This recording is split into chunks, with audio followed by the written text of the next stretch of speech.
On va voir aujourd'hui comment réaliser cet assortiment de biscuits sablés avec la même pâte, avec des petites idées pour la décoration. Je vous laisse noter les ingrédients et on commence par la préparation de la pâte. On va tout d'abord travailler le beurre bien ramolli avec le sucre, l'huile. On va les aromatiser à la vanille, donc vous mettez soit l'extrait ou la poudre. Le beurre doit être vraiment bien ramolli, il faudra penser à le sortir bien avant du réfrigérateur. On travaille donc l'ensemble pour avoir une préparation crémeuse. Puis on ajoute les œufs un à la fois en fouettant après chaque ajout.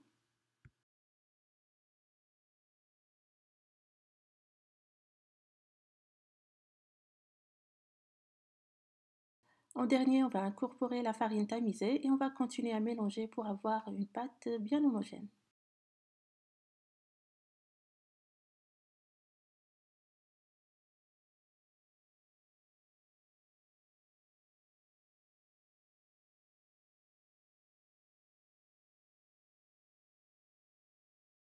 On obtient une pâte très molle, ça c'est à cause du beurre, on ne peut pas la travailler de suite.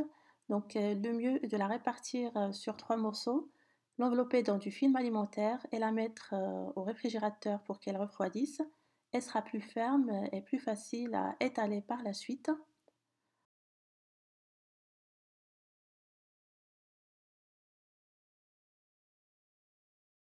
On l'étale sur un plan de travail fariné.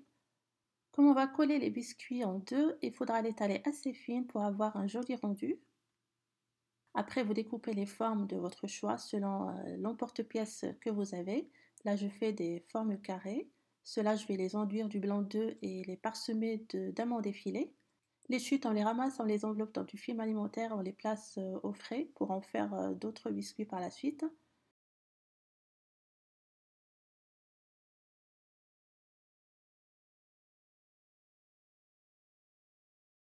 Là, je fais aussi la forme classique des biscuits à la confiture avec le petit trou. Quand la pâte est assez ferme, on ne trouve pas de difficulté à l'étaler ou à la découper. Il est donc important de lui donner le temps de refroidir.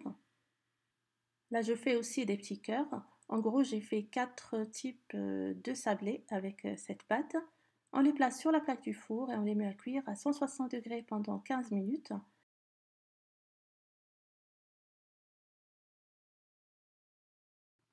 Voilà ce que ça donne après cuisson. On les laisse refroidir et on peut passer à la décoration. C'est une étape qui prend pas mal de temps. Vous pouvez aussi laisser les biscuits tels quels et faire la décoration un autre jour.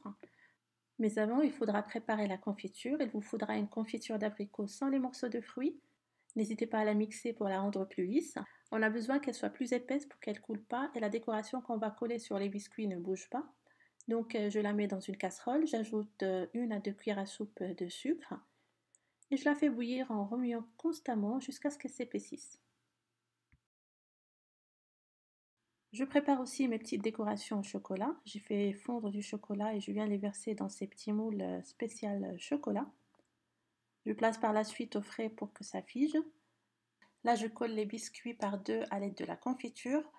Pour cette forme carrée, je vais coller un petit papillon au chocolat par-dessus.